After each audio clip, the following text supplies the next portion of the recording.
അത് ഞാനിന്ന് കുറച്ച് ബിസിയാ. മഹി ഒപ്പം വരികയാണെങ്കിൽ ഷോപ്പിംഗ് ഒന്നും ഒരു പ്രശ്നമല്ല. അതൊക്കെ മാറ്റി വെച്ചിട്ട് നമുക്ക് നേരെ കുട്ടനാട്ടിലേക്ക് വിടാം. നല്ല കുട്ടനാടൻ കാറ്റൊക്കെ ആസ്വദിച്ച് കള്ളും കപ്പയും ഒക്കെ കഴിച്ച് നമുക്ക് ഒരുമിച്ച് തിരിച്ചു വരാം.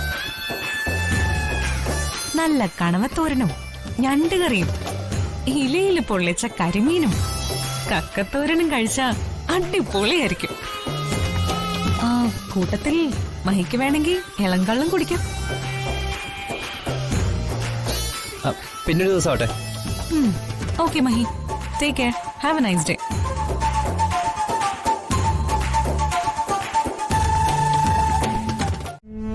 അമ്മേ, ഞാൻ വന്നത് കമ്പനിയുടെ കാര്യം പറയാനല്ല. കമ്പനി കാര്യം പിന്നീട് ചർച്ച ചെയ്യാം. പറയാൻ വന്നത് ഷെയറിന്റെ കാര്യം തന്നെയാ. പക്ഷെ കമ്പനി ഷെയറിന്റെ കാര്യമല്ലെന്നേ ഉള്ളൂ. മനസ്സിലായില്ല. എന്തെങ്കിലും പറയാനുണ്ടെങ്കിൽ മനസ്സിലാകുന്ന ഭാഷയിൽ പറയണം. അമ്മ അറിഞ്ഞില്ലേ, അടുക്കളക്കാരി ചിന്നുവിന്റെ ഗാർഡിയനായിട്ട് അച്ഛൻ കോളേജിൽ പോകാൻ പോകുന്നു.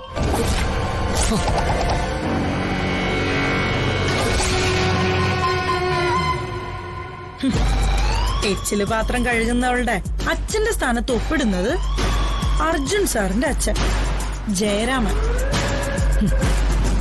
കോടീശ്വരനും വ്യവസായ പ്രമുഖനുമായ ജയരാമനെ ഇനി മുതൽ ചിന്നുവിന്റെ രക്ഷകർത്താവാ. ഇതിൽ കൂടുതൽ എന്ത് നാണക്കേടാമ ഇനി സംഭവിക്കാനുള്ളത്? മനഃപൂർവ്വം നാണം കെടുത്താനാണോ അച്ഛൻ ഇങ്ങനെയൊക്കെ ചെയ്തു കൂട്ടുന്നത്?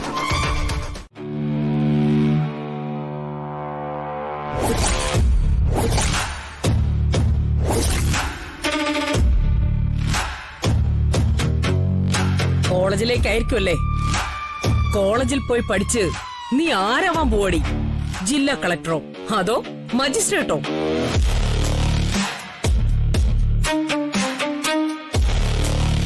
നിന്നെ പോലെ അന്നത്തിന് വകയില്ലാത്തതൊന്നും ഒരു കാലത്തും പഠിച്ച് ഒരു നിലയിലും എത്തില്ല.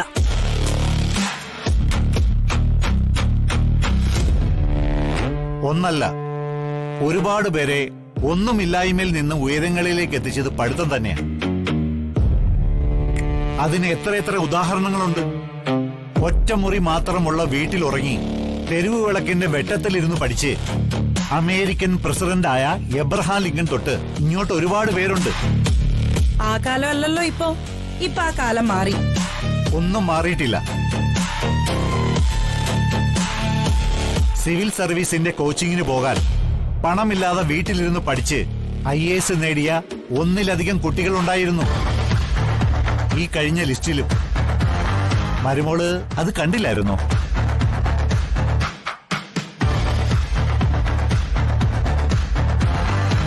ഇതൊന്നുമില്ലാതെ തന്നെ ചതിയിലൂടെയും വഞ്ചനയിലൂടെയും പണക്കാരായവരും ഇല്ലാതില്ല.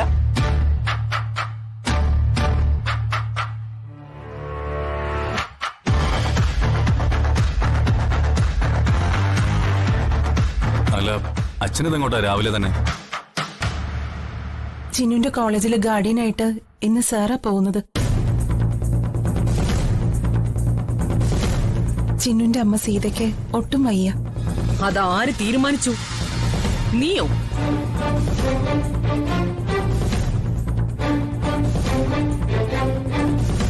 ഓ, മനസ്സിലായി.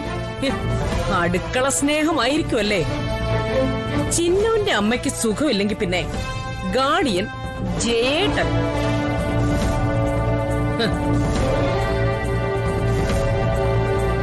ഒരടുക്കളക്കാരി മറ്റൊരടുക്കളക്കാരിക്ക് വേണ്ടി വാദിക്കുന്നത് വലിയ തെറ്റൊന്നും അല്ലമ്മേ. ഓ, ചിന്നുവാ, നമുക്ക് പോവാം. ആ ജയേട്ടന് ഇന്ന് 10 മണിക്ക് ഓഫീസിൽ മീറ്റിംഗ് ഉള്ളതാ. അത് ശരിയാണല്ലോ. ഇന്നല്ലേ ഇൻവെസ്റ്റേഴ്സിന്റെ മീറ്റിംഗ് വെച്ചിരിക്കുന്നത്? ഒന്നുകിൽ മീറ്റിംഗ് മാറ്റി വെക്കണം, അല്ലെങ്കിൽ എനിക്ക് പകരം അർജുൻ മീറ്റിംഗ് അറ്റൻഡ് ചെയ്യട്ടെ. അത് പറ്റില്ല. വിദേശത്തു നിന്ന് വരെ ഇൻവെസ്റ്റേഴ്സ് ഈ മീറ്റിംഗിനായി എത്തിക്കഴിഞ്ഞു. അതും മാറ്റിവെക്കുന്ന കാര്യം ഇംപോസിബിൾ. അത് ഞാൻ നേരത്തെ പറഞ്ഞ പോലെ അർജുൻ മീറ്റിംഗ് അറ്റൻഡ് ചെയ്യട്ടെ. എനിക്ക് പറ്റില്ല. എനിക്ക് കൊല്ലത്ത് വെച്ച് ഒരു അർജന്റ് മീറ്റിംഗ് വേറെയുണ്ട്. അച്ഛൻ തന്നെ ഈ മീറ്റിംഗിൽ പങ്കെടുക്കണം.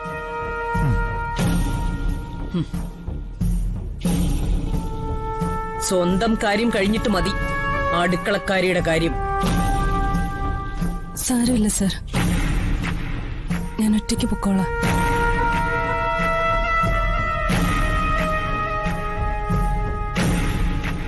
ചിന്നു, സാരമില്ല, ഞാൻ പൊക്കോളാം. ഗാർഡിയന്റെ കാര്യത്തില് ഞാൻ എന്തെങ്കിലും പറഞ്ഞോളാം.